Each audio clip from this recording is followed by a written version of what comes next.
Right, so you have a billion Spotify playlists for a billion purposes. I get it.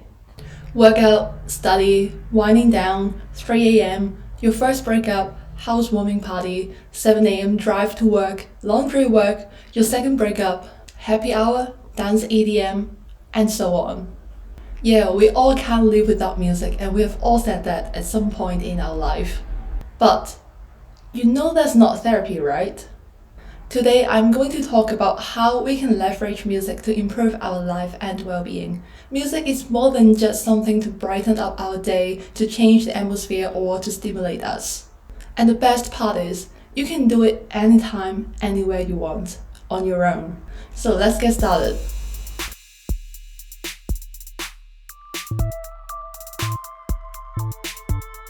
Hello everyone and welcome back to my channel. My name is Venus and I'm a music therapist. Let me tell you a secret. I create this video because I wish my younger self knew this stuff when she was stressed, depressed, and basically just going through stuff. There was a period when I would just listen to music 24/7, like couldn't take off my earphones unless I absolutely had to. I got so attached to this habit that if I went out without earphones, I need to buy a pair. So the thing is, behavior is often just a symptom of something deeper inside. That's why we need to dig deeper to understand why we perform certain behaviors. For me, it's the fact that I unconsciously try to plant memories into certain songs. By that, I mean I would obsessively listen to a bunch of songs when I was, for example, in a relationship. And then eventually I grew out of it, or when we broke up, then I just stopped listening to that playlist. But many years later, if I listen to them again, all the memories with this person will be like waves rushing back to my brain. And for a long period of time, that's just how I manage emotions and my thoughts. And I actually did that for every occasion: high school, relationships, starting new jobs, and also on different trips. Okay, you might want to ask this question at this point. What's the problem with this behavior? You know, music is good for us, it regulates our moods, it lifts us up, and you might even say that, well, at least I didn't hurt myself when I was distressed, right? So what's the problem? And my question back to you is music always good for us? If it's not, why? When do we need to pay attention to our music listening and emotion regulation behaviors? This is something I want to explore today with some tips from a music therapy angle, showing you how you can proactively design playlists to improve your quality of life, your mental health, and not just curating certain songs because you feel like it. By the way, this video is part of my new music therapy series on this channel, so check out other videos after you finish watching this one. Okay, first of all, I want to give you a very brief lecture on how music affects human brains. This will explain why sometimes we feel more motivated to do, for example, one more set of push-ups while we listen to upbeat music, and why we can stay focused on certain tasks when we put instrumental music on. Music affects our brain waves in different ways. Depending on the frequency, waves can be categorized as delta, theta, alpha, and beta. Each type of brainwave can approximately indicate different states of the brain. For example, delta activities are dominant during deep sleep or coma, and beta activities are associated with alertness and cognitive processes. Why does this information matter? This is the key to becoming more mindful of our energy level and state of mind and emotions. For example, stress and strong emotions can increase beta waves, so to tune it down, we can find sounds or music with low frequency to bring the beta power down. Picking pleasant music to listen to, which is very subjective, can alter waves in different areas of the brain. Okay, time to get down to business. This is the step-by-step guide to designing your own playlist for well-being. This is how I do it and how I will guide my clients if they ask for it. Step 1. This is important. Set your intention. You want to set the tone of your playlist and your routines. The playlists are goal-oriented. You basically plan and pair your activity with the intended emotions and state of mind to achieve the outcomes. For example, if you have to study, you want to stay focused. If you want to boost your performance during workout, you want to feel motivated and pumped.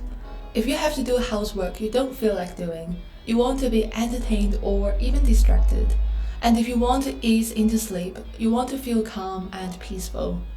You are basically sending signals to your brain and priming yourself for those activities. Music can act as a trigger. Once you made it a habit, every time you listen to instrumental music, you will start to focus on your current task.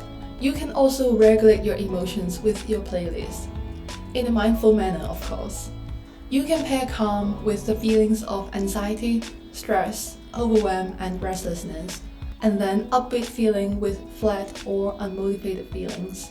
And it's your turn now. Ask yourself these questions. What is the goal that you want to achieve? And how do you want to feel?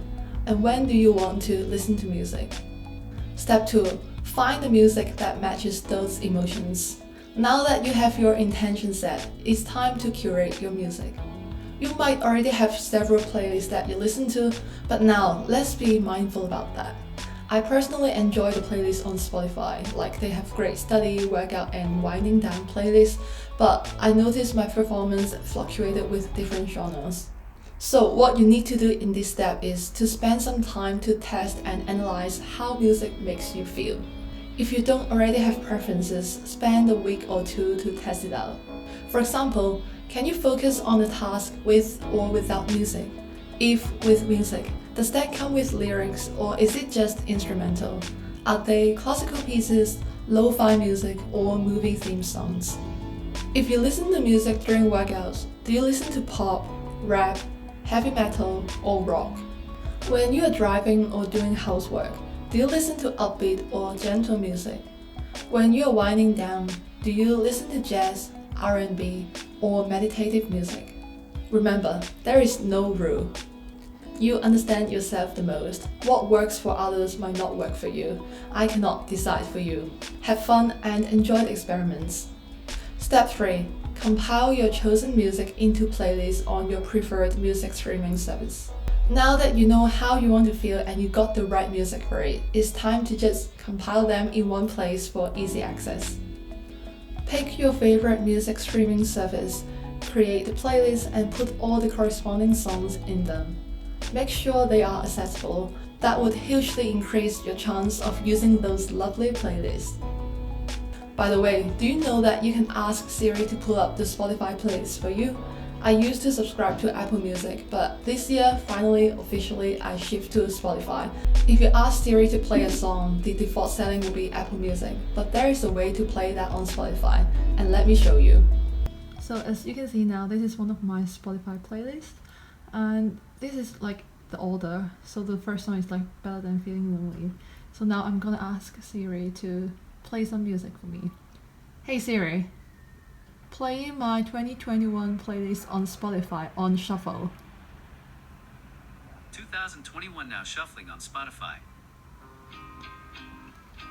And here we go, it's easy. The final step, test and tweak. The last step is just to keep experimenting with your playlist. Pay attention and track your emotions, energy level, performance, and behaviors. And here are a few points to reflect on. Do the playlists give you the intended feelings? Do they bring the results that you want? Do they boost performance and sleep? And is there anything you want to change about the music? This is everything I wish my younger self knew when she was in the best state. I know many of you out there are relying on certain music to get through a bad day. And my main message is that be mindful of what you do and pay attention to your feelings. Know when it's time to change. And who knows, managing mental health and improving quality of life can be that fun. Remember, mental health is a lifelong journey, so take it easy and one step at a time. It's more important to make the journey enjoyable. This is particularly why I enjoy working as a music therapist. Music is just so versatile. If you enjoyed this video, please check out my website where you can find more articles on using music to improve mental health. You can even book a music therapy session with me. Initial consultation is free. Thanks for watching, and I will see you in the next one.